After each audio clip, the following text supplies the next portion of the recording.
할렐루야. 여러분들이 살아가시면서 사람이 살아가는 그 인생 제일 중요한 목적, 이유가 무엇이라고 생각하십니까? 성경 말씀을 처음부터 끝까지 다 보면 이걸 한 줄로 요약합니다. 하나님께서 사람을 왜 창조하셨는가? 제일 우리 성도들에게 매일매일 묻고 싶은 질문이 이것입니다. 사람이 제일 되는 목적, 웨스트민스터 우리가 신앙 고백할 때, 학습 받을 때, 세례 받을 때 꼭 묻는 질문이지요. 하나님을 영원롭게 하고 그를 즐겁게 하는 겁니다. 이것이 저와 여러분들이 살아있는 동안에 꼭 해야 되는 첫 번째 이유이고 목적이기도 합니다. 그렇다면 사람이 살아가는 그 시간들 속에 제일 중요한 목적, 돈 버는 것도 아니고 세상에 출세하는 것도 아니고 하나님을 영원롭게 하고 그를 영원토록 즐겁게 하는 삶을 살아가셔야 할 것입니다. 믿으십니까? 그게 하나님이 저와 여러분들을 창조하신 이유입니다. 이것을 한 줄로 또 요약을 하면 어떻게 하면 하나님을 영화롭게 또 영원토록 즐겁게 할 것인가? 하나님의 말씀에 순종하는 겁니다. 이것보다 더 하나님을 영화롭게 하고 영원토록 즐겁게 하는 일은 없습니다. 요한복음 17장 4절 말씀을 함께 읽습니다. 시작.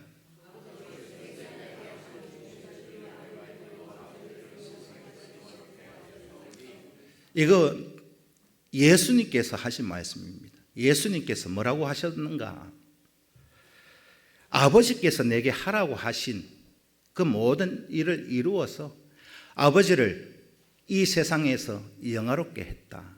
주님이 몸소 본이 되어 주셨다라고 말씀하고 있습니다. 이 땅에서 예수님도 아버지를 영화롭게 하셨습니다. 그렇다면 오늘 저와 여러분들도 이 땅에서 사는 날 동안에 하나님을 영화롭게 영원토록 즐겁게 하는 일은 다른 게 없습니다. 하나님의 말씀에 순종하는 것, 이것을 오늘 본문 말씀을 통해서 하나님께서 기뻐하시는 일이 무엇인지를 알아보려고 합니다. 오늘 본문 누가복음 15장 1절 2절을 읽었습니다마는 오늘 본문은 누가복음 15장 전체를 말합니다. 그래서 오늘 설교는 15장 전체를 다룰 건데 본문이 32절까지 길어가지고 1절 2절까지만 읽었습니다. 우리가 이 땅에서 하나님을 기쁘시게 하는 일은 말씀에 순종하는 일이죠. 그래서 오늘 특별히 본문은 하나님께서 무엇을 기뻐하시고 무엇을 즐거워하시는가? 오늘 본문 1절, 2절 말씀을 보면은요, 특별히 유대 사회에서 죄인으로 낙인 찍혀 있는 사람들이 기록되어져 있습니다. 오늘 본문 2절까지를 보면은요, 어떤 사람들이 기록되어져 있습니까? 세리, 창기, 가난하고 소외된 사람들. 병에 걸린 것도 죄가 있어서 걸린 거다. 그런 사고 속에서 병든 것도 억울한데 병에 걸린 것도 죄가 있어서 병에 걸렸다. 그런 시대적인 환경 속에 살아가고 있습니다.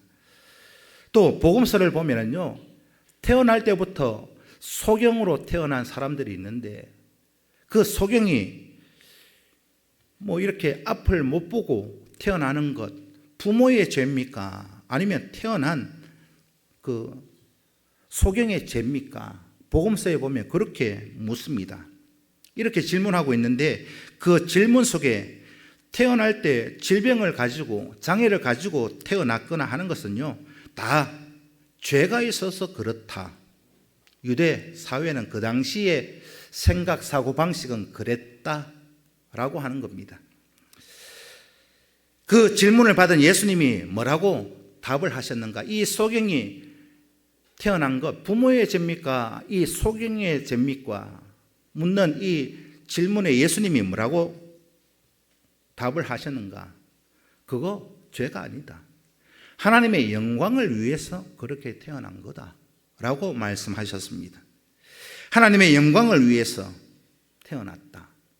오늘 저와 여러분 유대인들의 머릿속에는요, 오늘 본문에 있는 세리, 창기, 창녀들, 가난한 거, 궁핍하게 사는 거, 병든 거 다 하나님 앞에 벌 받아서 그렇다. 뭐 때문에요? 죄 때문에. 그런데 예수님께서는 주위에 이런 사람들이 부주기수로 몰려들었잖아요. 그 당시 유대 사회의 사람들은 이 모든 것들이 하나님 앞에 죄를 지어서 벌을 받아서 그렇게 되었다, 그렇게 살아간다라고 생각하고 있는데 예수님 주변을 보면요, 그런 사람들이 차고 넘쳐났습니다. 그러면 그 사회에서 스스로 의인이라고 말하는 사람들, 자부심을 가지고 사는 사람들, 그 사람들이 누구냐? 바리새인들, 서기관들. 이런 사회적 구도 속에서 오늘 본문의 갈등을 여러분 머릿속에 두고 그림을 그려놓고 오늘 본문의 설교를 들으시면 이해가 쉬울 것 같습니다. 예수님은 죄인들에 대해서 오늘 본문 2절까지 기록되어져 있는 이 사회적인 분위기 속에 죄인으로 취급받고 있는 사람들을 향해서 뭐라고 말씀하고 있는가? 오늘 본문 2절을 함께 읽습니다. 시작.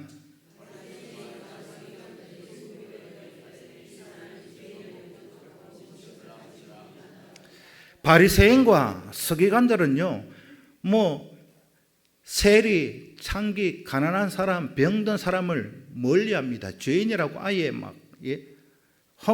그렇게 뒤집어 씌워놓고 색안경을 끼고 보는데 예수님은 그들과 함께 뭐 한다고요? 음식을 같이 먹는다.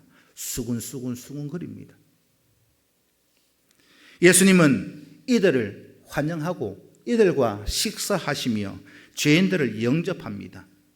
유목민, 우리 나라하고는 좀 이제 아예 좀 다르지요. 우리나라 거슬러 올라가서 역사를 봐도 유목민은 아니었습니다. 농경 사회 속에서 우리나라는 농사 짓고 살았지요. 오늘 본문에는요, 이 유목민들 그런 시대 상황 속에서 그런 문화 속에서 함께 초대를 하고 또 같은 식탁에서 함께 식사 교제를 한다는 것, 쉽게 표현을 드리면 최고의 친밀함을 나타내는 교제입니다. 유목민들. 시편 23편 5절 말씀을 함께 읽습니다. 시작.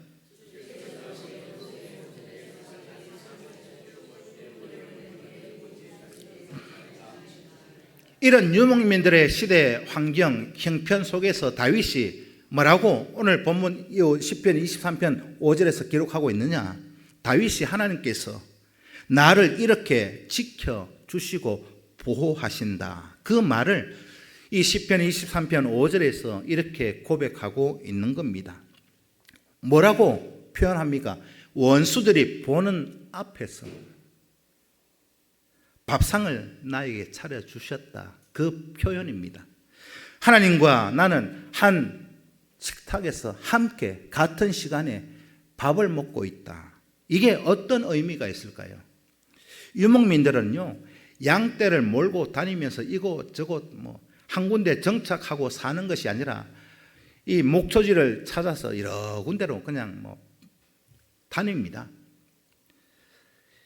이렇게 들판에 들풀들이 자라고 양떼들을 먹일 풀이 있으면 거기에 텐트를 치고 거기에 살아요.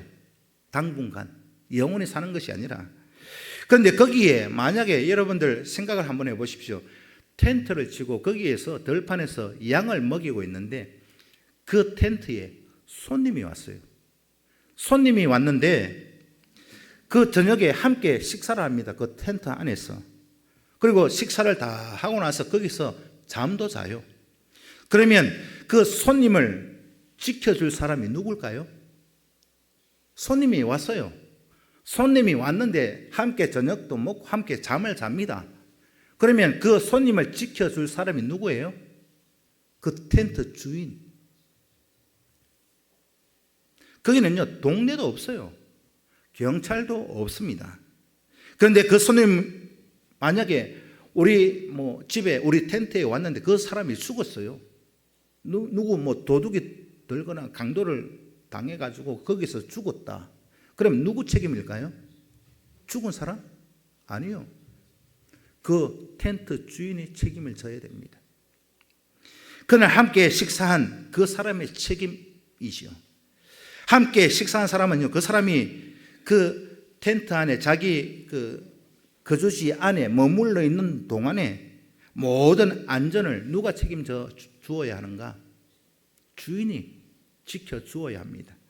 이것이 유목민들의 풍습이고 문화입니다. 그러니까 함께 식사를 한다는 것은요, 내가 너희의 생명까지도 책임져 주겠다라는 약속입니다. 함께 밥을 먹는 것. 내가 너희의 생명을 책임져 줄게 라는 암묵적인 그런 약속이 함께 식사하는 시간입니다. 그 의미를 다윗은 시편 23편에서 그렇게 하나님께서 나를 초대했는데 누구 보는 앞에서요? 원수들이 보는 앞에서 식탁을 차려놓고 하나님과 식사를 하고 있다. 이 말은 다르게 표현하면 원수들이 보는 눈앞에서 하나님께서 다윗을 지켜주고 계신다. 그 뜻입니다. 이 정신이 이 구약시대에 이 다윗이 고백했던 이 시편 23편이 신약시대에 와서는 어떻게 이어지느냐? 뭘까요? 성찬입니다. 예수님과 함께 한 식탁에서 떡을 떼고 포도주를 마시고 이 성찬상에서 우리는 하나님 은혜로 예수님과 한 식탁에서 식사의 교제를 하는 것, 그게 신약시대에 와서는 성찬입니다. 그러면 성찬을 우리가 하는데 그러면 우리의 생명을 누가 지켜줘요? 예수님이 지켜주시겠다는 그런 약속이기도 합니다. 이런 면에서 오늘 본문은요, 예수님께서 이 죄인들과 함께 식사하며 교제한다는 것, 유대인들이 볼 때는, 바리새인들, 서기관들이 볼 때는요, 이건 있을 수도 없는 일을 예수님이 행하고 계시는 겁니다. 왜 그럴까요? 예수님은 죄인들을 환영하고 엄청나게 환대하십니다. 바리새인과 서기관들, 유대인들은 저 사람들이 죄인이라고 아예 뒤집어 씌워놓고 색안경 끼고 보는데, 반대로 예수님은 그들을 영접해서 식사도 하고. 그러니까요, 이 바리새인과 서기관들, 유대인들 볼 때는 이건 있을 수 없는 일이니까 반발하지 않겠습니까? 그 이유를 마가복음 2장 17절은 이렇게 말씀하고 있습니다. 함께 읽습니다. 시작.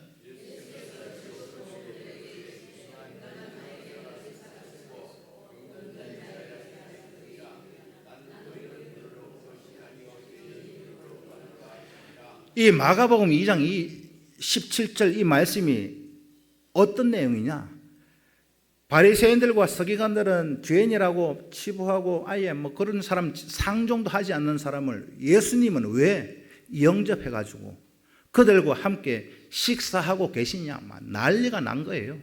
그랬더니 예수님이 이 마가복음 2장 17절 말씀으로 답을 주신 겁니다. 나는 의인을 부르러 온 게 아니다. 누구를 불러요? 죄인을 부르러 이 땅에 왔다. 예수님께서 이 땅에 오신 목적을 딱 분명하게 가르쳐 주셨습니다. 이런 상황 속에서 바리새인들과 서기관들, 유대인들은 예수님의 행동을 수근수근거리고 평가하고 비난하고 아예 배척해 버립니다. 유대인들, 죄인들과 함께 교제하는 것을 금지합니다. 말도 섞지 않습니다. 그런데 예수님은 죄인들을 영접할 뿐만이 아니라 식사까지 하면서 교제를 하고 있습니다. 이방인과 함께 그 유대인들 함께 식사한다는 것, 이것은요 얼마나 심각한 문제인지 사도행전을 보면 알 수 있습니다. 베드로가 고넬료의 집에 초청을 받아요. 고넬료의 집에 초청을 받습니다.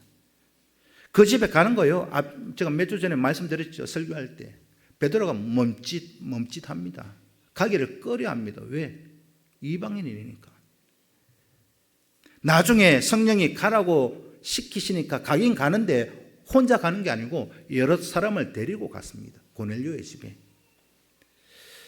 그리고 그 고넬료의 집에 가서 식사하고 말씀을 전하니까 성령의 충만을 그 집안이 받게 되었죠. 그 다음에 예루살렘에 가서도 이런 일들이요 전해지면 이건 보통 문제가 아닙니다. 이런 것을 보면 유대인들 자기들 스스로 저 사람들은 죄인이다.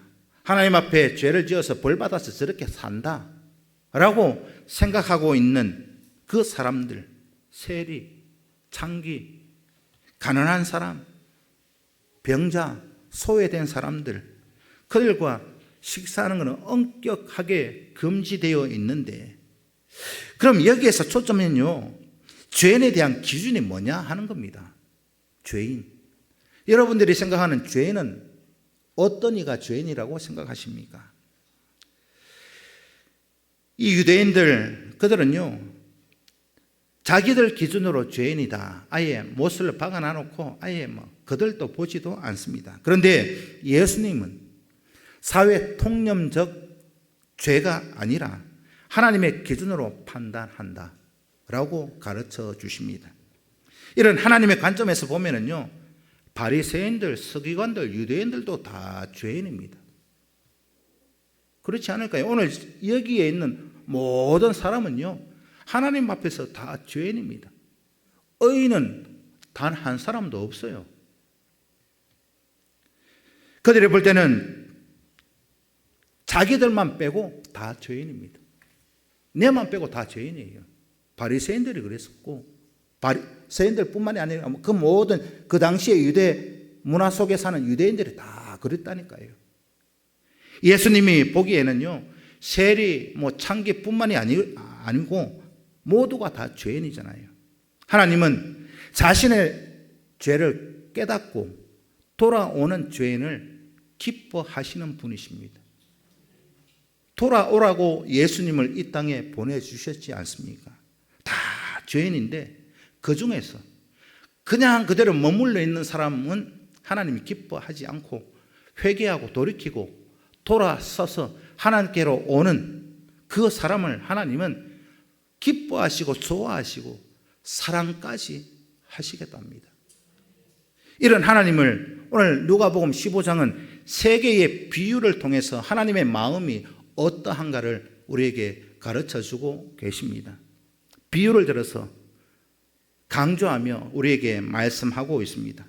예수님은 바리새인들과 서기관들이 그들이 얘기하는 죄인들과 함께 예수님이 식사하는 모습을 보고 수군거리는 것을 보시면서 세 가지의 비유를 들어 설명해 주고 계십니다.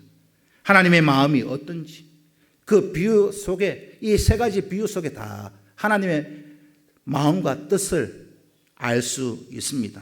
오늘 이 누가복음 15장 속에 있는 이 비유의 주인공은요, 이런 것을 찾는 사람의 간절한 마음이 표현되어져 있습니다. 오늘 본문 세 개의 이 비유는 동일합니다. 잃어버린 것, 뭘 잃어버렸느냐? 종류만 다를 뿐이지. 잃어버린 것에 그 간절한 찾고자 하는 그런 마음을 오늘 본문에 기록하고 있는데, 여러분들도 그렇잖아요. 잃어버렸을 때 찾는 경우도 있고 못 찾는 경우도 있고, 나중에 내가 죽고 나서 우리 자녀들이 찾을 그런 경우도 있고, 여러분들이 소중하게 생각하는 것들, 잃어버렸던 그런 경험들이 다 있으시잖아요. 없습니까? 저에게 적용시켜보면, 저도 애 키울 때 애를 잃어버려 가지고요, 애타게 찾아다니고 이름 불러가면서 찾아다녔던 그런 시간이 있었습니다. 애 잃어버려 가지고. 애 잃어버린 부모의 심정이 어떨까요? 요즘 이 시대는 또 여러분들 자녀 빼고 여러분들이 가장 소중하게 생각하고 있는 물건 뭐가 있습니까? 돈 빼고 제가 생각해 보니까요, 여러분들 수중에 가지고 있는 모든 물건들 중에 가장 소중하게 여기는 것, 그런데 자주 잃어버리는 거 있어요. 그게 뭐냐? 휴대폰입니다. 소중하게 생각하는데 자주 잃어버리기도 합니다. 사람들이 휴대폰만큼 소중하게 여기는 것도 없을 것 같아요. 여러분들은 안 그렇습니까? 휴대폰 늘 내 손에 있어야 되고, 휴대폰 주야로 묵상하잖아요. 아침에 일어나면 휴대폰 열어서 보고, 버스 안에서도 보고, 지하철에서도 보고, 잠자리에 이불 속에 들어가서도 휴대폰 펴서 보고, 휴대폰보다 중요한 게 없을 것 같아요. 어찌 설명하면 부모가 자식을 사랑하는 것 이상의 이 휴대폰을 애지중지합니다. 그렇지 않다고 얘기하시는 분들, 폴더폰, 효도폰 가지고 있는 분 빼고 스마트폰 가지고 있는 분들은 열이면 열 다 그렇습니다. 그때 마음이 어때요? 휴대폰 잃어버렸을 때. 거기에 모든 연락처가 있으니까요, 우리는 막 이 휴대폰 중요하게 생각합니다. 저도 휴대폰 잃어버렸는데, 옛날 몇 년 됐어요. 한 10년도 더 된 것 같은데, 고속도로 휴게소 화장실에 두고 나왔어요. 한참을 집에 와서 보니까 휴대폰이 없어요. 큰일 났네. 어디서 잊어버렸는지도 기억도 없어요. 근데 집사람 휴대폰으로 연락이 왔어요. 휴대폰 문경 휴게소에 있다고. 아유, 집에 왔는데 문경까지요. 가는데 2시간 넘게 걸려요. 휴대폰 하나 찾으러 가는데. 왜요? 그때까지만 해도요, 스마트폰이 아니고 폴더폰인데 그 안에 연락처가 다 있으니까. 그 연락처 때문에.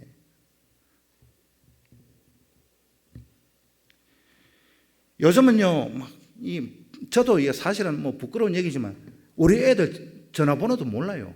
단축키 누르고 하니까, 야, 네 전화번호 뭐고? 우리 아들 보고 물어요. 과학이 발달하니까 기억할 필요가 없으니까. 그러니까 여러분들이요, 휴대폰 잃어버렸을 때 막 찾아다니는 그 느낌, 그 마음 한번 생각해 보십시오. 죄인을 불러서 구원하러 오신 예수님의 마음이 꼭 이와 같다라고 보시면 맞을 것 같아요. 이것을 비유를 들어서 오늘 본문은 3가지로 말씀하고 있습니다. 6절, 7절, 9절, 10절 속에 보면 잃어버렸던 양, 잃어버렸던 드라크마를 찾은 것, 이것은 죄인이 회개하고 돌아오는 것을 상징하고 있습니다. 누가복음 15장 7절, 10절을 함께 읽습니다. 시작.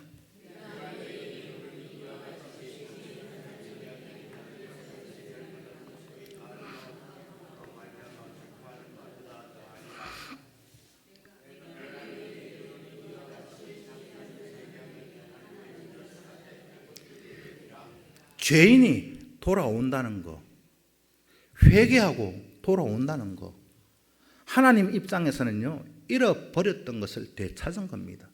얼마나 기쁠까요? 하나님은 잃어버린 것을 찾았을 때 대단히 기뻐하십니다. 우리가 휴대폰 찾았을 때보다 더 큰 기쁨을 가지고 계십니다. 우리도 마찬가지잖아요. 잃어버렸던 것을 찾았을 때 기뻐하지 않는 사람 보셨어요? 단 한 사람도 없을 겁니다. 본문의 비유는 죄인을 향한 하나님의 마음이 어떤 것인가를 가르쳐 주고 계십니다. 7절, 10절, 이 본문이 말씀하고 있는 하나님의 기쁨이 어찌 보면 우리가 믿는 복음의 핵심이기도 합니다. 그래서 우리가 하나님의 기쁨에 참여하는 방법이 뭐냐? 하나님을 떠났던 그 모든 것에서 유턴해서 하나님께 돌아가는 것, 그게 하나님 입장에서는 가장 기쁘고 즐겁고 행복한 겁니다.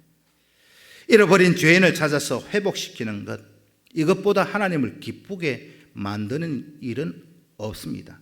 그렇다면 우리가 하나님을 향해서 기쁨을 드리고 하나님을 향해서 즐거움을 드릴 수 있는 일을 하는 것이 무엇이 있을까요? 오늘 본문은 두 가지로 말씀하고 있는데, 첫째는 내 자신이 가지고 있는 죄를 회개하고 하나님께로 돌아가는 겁니다. 이게 첫 번째 하나고, 다른 사람 볼 거 없어요. 내가 먼저 하나님 앞에 말씀에 불순종하고 말씀대로 살지 못한 죄 회개하고 돌아가는 것, 내가 하나님께 돌아가는 것 자체가 하나님을 기쁘시게 하는 일입니다. 내가 하나님 앞에 잘못 산 거 회개하고 말씀대로 순종하는 것, 이것보다 하나님을 영원롭게 하는 일은 없습니다. 이것은 다른 사람의 동의도 협조도 필요 없고 돈이 들어가는 것도 아닙니다. 그날 하나님 앞에서 내가 잘못 살아간 그 시간들이 있다. 그러면 회개하고 돌아가는 것. 하나님 앞에 우리는요, 다른 거 없습니다. 날마다 하나님 말씀대로 살지 못한 게 깨달아지면 회개하고 말씀대로 살아야지. 작정하고 각오하고 달려가기만 하면 됩니다. 두 번째는 뭐냐? 하나님을 떠나서 방황하고 있는 영혼들이 있다면 그 영혼들을 하나님께로 인도해내는 일입니다. 그래서 이런 양을 하나님께로 인도해가는 사역자, 목사만 사역자가 아니고 오늘 저와 여러분들이 이런 양을 하나님께로 인도해낼 수 있는 목자 다 되실 수 있기를 축복합니다. 가까운 데서부터 하나님을 영원하게 하고 하나님을 기쁘시게 해드릴 수 있는 우리 평산교회가 꼭 될 수 있기를 축복합니다. 11절부터 24절까지는요, 여러분들이 다 잘 아시는 돌아온 탕자 비유입니다. 하나님의 사랑이 어떤 것인가 기록해 주고 있지요. 둘째 아들이 꿈꾸던 인생, 아버지의 간섭을 떠나서 인생의 자유를 마음껏 누리고자 이 아들은 부푼 꿈을 가지고 어떻게 하면 내가 혼자 독립해서 살까? 그 생각밖에는 없는 아들이 둘째 아들이었습니다. 아주 철없는 영혼의 그런 어찌 보면 로망이기도 하지요. 여러분들은 어떤지 모르겠지만은 여러분들이 젊었을 때 그런 생각 안 해보셨다. 야, 부모의 품을 떠나서 내가 독립해야지. 그런 생각 단 한 번도 안 해보셨습니까? 다 해보셨잖아요. 혼자 사는 거 아니고 그런 분들 계셔요. 야, 아버지 슬하에 어머니 슬하에 내가 독립할 형편은 안 되는데 독립은 해야 되겠고, 그러니까 여러분들 중에 그런 분이 계신다 하면 그냥 이해하고 들으십시오. 그냥 독립하고 싶어서 결혼했는 분들 있잖아요. 부모 설화에서 제발 해방되고 싶어서 신랑 하나 얻어가지고 결혼했는데 더한 신랑 만나는 분도 계시잖아요. 없어요? 부모 품을 떠나서 혼자서 독립하고 싶은 생각들 한 번쯤은 다 해보셨을 겁니다. 여러분들 자녀들 대학 들어가고 또 취직을 해가지고 있으면 꼭 하는 말들이 있죠. 안 하는 자녀가 있나 없나 잘 모르겠는데, 나 이제 혼자 살래요. 독립할래요. 그런 자녀들 있죠. 없습니까? 원룸이라도 얻어서 부모 설하에 부모의 간섭을 벗어나서 혼자 살기를 원하는 자녀들이 있습니다. 철없는 인생들. 그럴 때 혼자 살아라. 한번 해보이소. 나가라. 한번 해보이소. 그럼 나가던가요? 안 나가요. 돈이 있어야 나가지. 돈이 없으니까 그러면 아빠 원룸 하나라도 좀 얻어도 그렇게 얘기하잖아요. 그럼 네가 얻어라. 예? 저 같으면 그래요. 네 돈 갖고 네가 얻어라. 자유를 누리기 위해서는요, 돈이 필요합니다. 이 땅에서. 돈 없이 되는 거 없습니다. 아버지의 간섭은 받기 싫고 아버지의 돈은 필요했던 사람, 그가 누구냐? 둘째 아들이었습니다. 아버지, 나에게 줄 상속분, 나에게 좀 주이소. 달라고 요구하지요. 맡겨놓은 것처럼, 집 것처럼. 근데 그 당시에요, 사회적 관습 속에서 도저히 있을 수 없는 일을 둘째 아들이 아버지에게 하고 있습니다. 도저히 있을 수 없는 일. 뭐가 도저히 있을 수 없는 일이냐? 우리하고는 좀 달라요. 사회적 문화. 그 시대, 그 사회적인 환경에서는요, 살아있는 아버지에게 상속을 요구할 수 없습니다. 살아있는 아버지에게 내 상속분을 달라고 요구하는 건요, 아버지를 죽이는 행동입니다. 그 당시에. 요사이는 재산 많이 있는 분들은 살아생전에 이 상속세 많이 내야 되니까 미리 상속하시는 분들도 계시긴 합니다만은, 그 당시에는 상속세도 없었고 또 상속을 해 달라고 하는 것은 아버지 보고 죽으라 하는 말하고 똑같은 말입니다. 아버지의 간섭은 받기 싫고 아버지의 돈은 필요하고, 그래서 오늘 15장 13절을 보면요, 먼 나라로 갔다. 아버지의 돈을 받아가지고 먼 나라로 갔다, 그렇게 기록하고 있는데, 이것을 먼 나라가 어떻게 알 수 있느냐? 15절에 보면은요, 돼지를 치는 곳으로 갔다. 둘째 아들이 아버지의 돈을 받아가지고 먼 나라 돼지 치는 곳으로 갔다. 유대인들은 돼지 있죠, 돼지.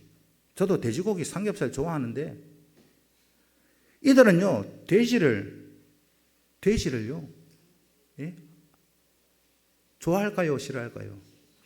싫어하는 것 자체가 아닙니다. 아예 부정한 동물로 치부해 버려서 돼지 있는 데는 근처도 가지 않습니다. 그리고 이 유대 사회는 돼지를 먹이고 돼지를 치지도 않습니다. 유대 사람들은. 그래서 이 둘째 아들이 돼지 치는 곳으로 갔다 하는 말은 아예 유대 지역에서 경계를 뛰어넘어서 아주 먼 곳으로 갔다, 그 말입니다. 아버지의 간섭을 떠나서 내 마음대로 살아보겠다고 먼 나라로, 요즘 말로 하면 이민을 갔습니다. 목돈 들고 이민을 갔어요. 그런데 이 본문에 보면은요, 14절부터 17절까지를 보면 아버지에게 받았던, 빼앗다시피 했던, 강탈하다시피 했던 그 돈을 다 탕진했다. 자신은 돈을 벌어본 적도 없고 돈을 벌 능력도 없었던 둘째 아들, 설상가상으로 먼 나라, 거기에 큰 흉년이 들었지요. 살 길이 없으니까 거기에서 뭘 해 살 건가? 남의 집에 머슴으로 들어갑니다. 자유를 꿈꾸고 독립하고 싶어가지고 그렇게 자유를 찾아 떠났던 인생이 이제는 이방 땅에서, 먼 나라에서 남의 집 머슴살이 하고 있어요. 머슴살이. 자유를 찾아갔는데 자유는커녕 유대인으로서 도저히 할 수 없는 돼지 치는 일을 그 아들이 하고 있습니다. 이 아들요, 이방인이 아닙니다. 유대인입니다. 유대인인데 그렇게 부정한 동물로 치부하는 이 돼지를 자기가 먹이는 일을 하고 있습니다. 이걸 다르게 표현하면요, 이 본문에 보면 이 둘째 아들이 먼 타국에 가서 또 남의 집에 머슴으로 들어가서 또 거기서 끝이 나느냐? 아니요. 거기서 뭘 하느냐? 돼지 우리 안에서 그 둘째 아들이 밥그릇 싸움하고 있어요. 시험 열매 하나 놓고 싸웁니다. 누구하고요? 돼지하고. 아버지를 떠나서 멋진 인생을 꿈꿨던 그 아들, 아주 이렇게 나락으로 떨어질 수밖에 없는 그런 모습들. 인생 자유는 고사하고 굶어 죽게 되는 그런 비참한 종말을 맞이하고 있는 이 모습. 아버지를 떠나 불순종했던 결과가 오늘 이 본문이 그대로 보여주고 있습니다. 여러분, 우리가 하나님을 떠나서 내 마음대로 내 하고 싶은 대로 자유를 찾아서 세상으로 가면 잘 살 것 같죠? 아니요. 굶어 죽을 수밖에 없는 그때서야 돌아서지 말고 미리 여러분, 하나님의 품을 떠날 생각은 아예 꿈에도 하지 마십시오. 하나님 품 안에 있을 때가 복된 삶입니다. 아버지 집에서 누렸던 그 풍족함, 이제는 먹을 것이 없어서 굶어 죽게 되었을 그때에 이 둘째 아들이 그때 깨닫습니다. 야, 아버지 집이 그리워지기 시작합니다. 아버지의 품이 그리워지기 시작합니다. 그때서야 자신이 무엇을 잘못했는가 처절하게 깨닫고 이제는 모든 것을 다 포기하고 아버지께로 돌아오는 그 발걸음. 모든 것을 포기했다는 것이 무엇일까요? 이 둘째 아들이 모든 것 다 포기하고 아버지 집으로 오는데 모든 것 안에는요, 뭐가 있을까요? 어차피 빈털터리잖아요. 빈털터리가 돼서 돌아오는데 모든 것 할 게 뭐 있어요? 자기 자신 하나밖에 없어요. 모든 것을 포기했다는 것은요, 이제는 아버지의 집에서 아들이라고 불리는 그 지위까지도 내려놓고 아버지 집으로 오고 있습니다. 나를 품꾼의 하나로 보소서. 그렇게 고백하고 오잖아요. 돼지우에서 일어났던 돼지와 밥그릇 싸움하던 이 둘째 아들이 돌아올 때 이 모습, 회개가 이렇게 진행되어집니다. 나를 아들로 부르지도 마시고 나를 품꾼의 하나로 보소서.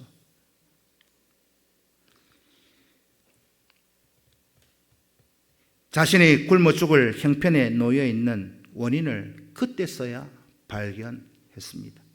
17절에서 풍족한 아버지의 집을 떠난 것이 고통의 시작이었음을 깨닫게 되어집니다. 그 다음으로 자신의 죄를 인정하고 아버지께 용서를 구합니다. 누가복음 15장 18절 19절 말씀을 함께 읽습니다. 시작.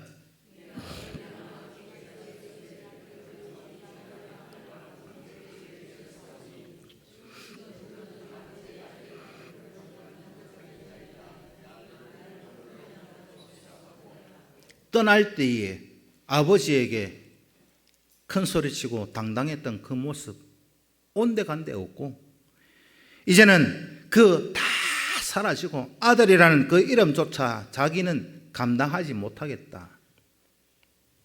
자신의 죄를 인정하고 모든 것을 다 포기하고 아버지에게 용서를 구합니다. 그래서 이 모습을 보면은요, 우리가 회개라고 하는 거예요. 깨닫고 하나님 용서해 주세요. 거기서 끝나는 경우가 참 많이 있습니다. 근데 오늘 이 둘째 아들의 모습을 보면은요, 뉘우치고 하나님 잘못했습니다. 거기에서 끝나는 것이 아닙니다. 그 뒤에 따라와야 되는 게 있어요. 그게 뭐냐? 돌이키고 깨닫고 이제는 가는 거예요. 어디로요? 아버지 집으로 가야 됩니다. 그 자리에서 내가 깨닫고 왔네, 이것 때문에 내가 이렇게 죽게 되었구나, 그냥 앉아 있으면 안 돼요. 아버지 집으로 가야 합니다. 그래서 진정한 회개는요, 자신의 잘못을 깨닫고 뉘우치고 하나님께로 돌아와야 진정한 회개인 것입니다. 20절부터 24절에서 아버지는 돌아오는 아들을 어떻게 대하고 있습니까? 아버지는 그 아들의 현재에 있는 모습, 형편 그대로 쫓아가서 포용하고 안아줍니다. 여러분 한번 생각해 보십시오. 제가 돼지우리에 저는 들어가 본 적이 없는데요. 그 옆에 지나가다 보면 그 돼지 변 있죠, 변. 제가 강단에서 그 얘기하기가 그래서 돼지 변 냄새가 얼마나 독한지요. 이 소 키우는 농장에 가면은 그 냄새가, 근데 그 안에서 이 둘째 아들이 돼지하고 밥그릇 싸움하고 막 했잖아요. 그러면 자연히 이 둘째 아들 옷에, 얼굴에, 손에 뭐가 묻어 있을까요? 변이 묻어 있을 거 아니에요. 근데 아버지는 그런 거 저런 거 냄새 나는 거 더러운 거 생각 안 하고 쫓아가서 포용하고 안아줍니다. 누가복음 15장 20절 말씀 함께 읽습니다. 시작.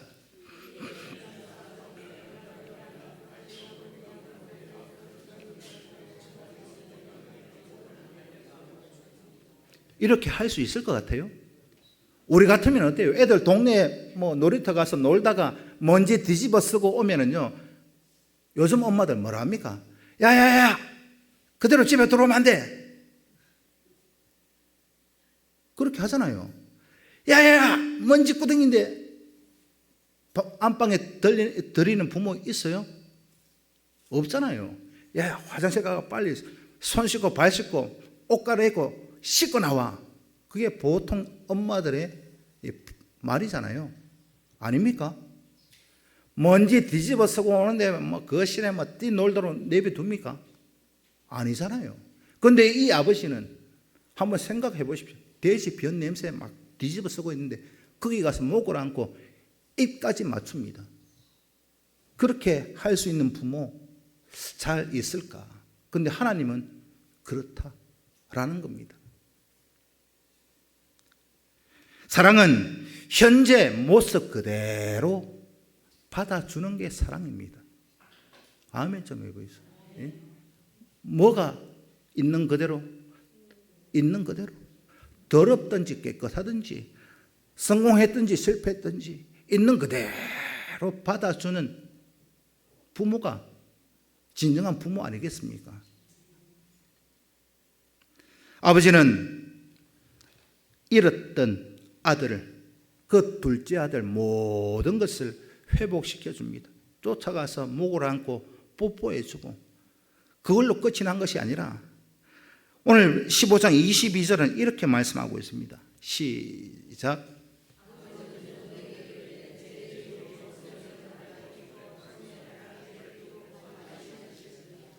아들로서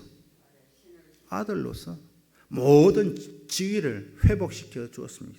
아들은 자기 가지고 있는 그 아들이라는 신분 모든 거 다 포기하고 나를 품꾼의 하나로 보소서 하고 달려왔지만, 하나님은 모든 지혜를 다 회복시켜 주시고 좋은 옷도 입히다가 또 손에 반지도 끼우고 발에 신도 신기고 나를 품꾼의 하나로 보소서 했지만, 아버지는요, 요즘 말로 하면 쓸데없는 소리 하지 말고 내가 주는 옷 좀 입어라, 그렇게 했지 않았을까요? 예? 나를 품꾼의 하나로 보소서. 저 같으면 저도 그럴 거예요. 쓸데없는 소리하고 빨리 옷 갈아입어, 그렇게 하지 않을까요? 다 회복시켜 주었습니다, 이 아버지는. 그리고 잔치를 베풀고 함께 기뻐하고 즐거워합니다. 사랑, 여러분, 사랑요, 머릿속에 가슴속에 있는 사랑 어떻게 자리 잡고 있는지 저는 알 수는 없지만요, 사랑은요 있는 그대로 사랑해주고, 그리고 또 함께 기뻐하고 함께 즐거워해 주는 게 진짜 사랑입니다. 그런데 요즘 사랑은 그런 사랑 찾아보기가 힘들잖아요. 예전에 섬겼던 교회에 어떤 부부 집사님 계셨는데 어느 날 신방을 갔더니 이혼을 했대요. 이혼을. 그런데 한 집에 살기는 한 집에 살았는데 가니까 이혼했대요. 왜 이혼했습니까? 했더니 남편이 부도가 나가지고 이혼했대요. 그리고 있는 집 한 칸 이거 지키려고 요즘은요, 부도 맞으면요, 인생 부도 납니다. 물질만 부도 나는 것이 아니라 그런 시대의 환경 속에 살잖아요. 여러분, 진정한 사랑이 무엇인가를 꼭 여러분들 한번 되짚어보고, 내가 진정한 사랑을 할 수 있는, 있을 때, 잘할 때 사랑해주는 건 어느 누구나 다 해요. 때로는 나를 힘들게 하고 때로는 나를 어렵게 만들고 해도, 가진 것 없고 다 빈털털이 돼도 그것까지도 사랑해 줄 수 있는 사람. 탕자를 향한 하나님 아버지의 마음, 그 마음이 오늘 이 시간 저와 여러분들을 기다리고 계시는 하나님 아버지의 마음인 줄로 믿습니다. 품에 안은 아버지의 모습 한번 생각해 보십시오. 잃었던 아들 찾았잖아요. 우리를 향하신 하나님의 마음, 우리의 마음을 하나님은 늘 먼저 알고 계세요. 저놈이 여기 올 때 얼마나 쭈삣쭈삣했을까. 얼마나 큰 각오를 하고 여기 왔겠나. 한번 생각해 보십시오. 둘째 아들의 마음을요. 근데 그 둘째 아들의 마음은 아버지가 미리 다 알고 있었어요. 오늘 본문 이 누가복음 15장 이 세 개의 비유를 통해서 두 가지로 정리할 수 있습니다. 첫째, 회개하고 하나님께로 돌아가야 됩니다. 하나님은 죄인이 회개하고 돌아오는 것을 기뻐하고 즐거워하고 잔치를 베풀어 주십니다. 여러분, 우리가 진정으로 하나님 앞에 회개하고 돌아서고 하나님께로 걸어갈 때 하나님의 즐거움에 참여할 수 있습니다. 지금 내가 어떤 형편에 있을지라도, 어떤 상황에 있을지라도 그거 중요하지 않습니다. 하나님께로 돌아가기만 하면 하나님은 천히 여겨 나의 목을 안고 뽀뽀해주고 좋은 옷 입히고 가락지 끼우고 신을 신겨주고 아들의 지위까지 회복시켜 주실 줄로 믿습니다. 여러분, 모든 거 잃어버린 후에 후회하지 마시고요. 내가 하나님 품 안에 있을 때가 행복한 줄 알고 세상 나가봐요. 저는 세상에 그렇게 나가본 일이 잘 없어서, 세상 돈 벌러 나간 일이 잘 없어서 잘은 모르지만은요, 하나님의 품을 떠나서 내가 자유를 만끽하고 자유를 찾아 한번 댕겨봐요. 결국은요, 멸망길입니다. 언젠가 깨닫는 날이 있을 거예요.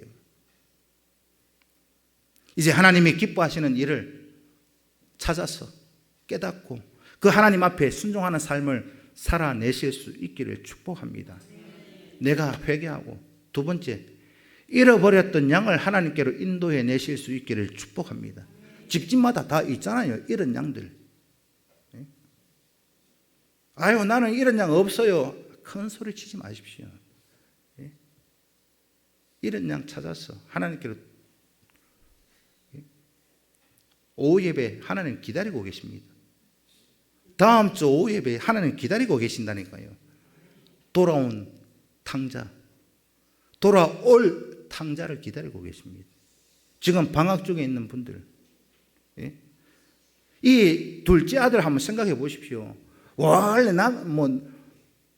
영남남이 아니잖아요. 아버지 집에 있던 사람이 떠났어요. 자유를 찾아서. 이 가운데 자유를 찾아서 떠났던 자녀 손들 다 한두 명은 다 있을 거 아니에요. 없어요? 없습니까? 찾아서 양을 찾고 드라카마를 찾고 이런 아들을 찾고 찾아서 앉혀놓기를 하나님이 원하시고 계십니다. 저는 몰라요. 근데 하나님은 애타게 찾고 계십니다.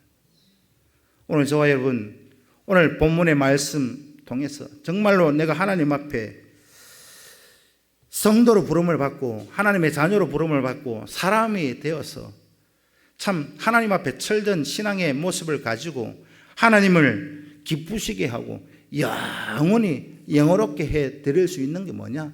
하나님 앞에 수없는 재물 헌금한다고 하나님 기뻐 받으시는 거 아닙니다. 내가 먼저 회개하고 아직 하나님 집에 쭈삣쭈삣한 그런 영혼 있으면요 데리고 오는 거예요. 제 간증을 하고 마칠까 싶은데, 저도 아버지의 품을 떠나가 몇 년을 안 가본 적이 있어요. 부모 집에 안 간 적이 있어요.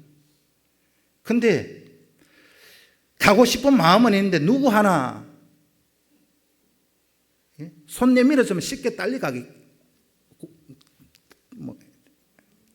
제 표현은 못 하겠는데, 누구 하나 손 내밀고 땡겨주면 가겠는데 손 내미는 사람 하나 없더라고요. 그런 영혼들 얼마나 많이 있을까요?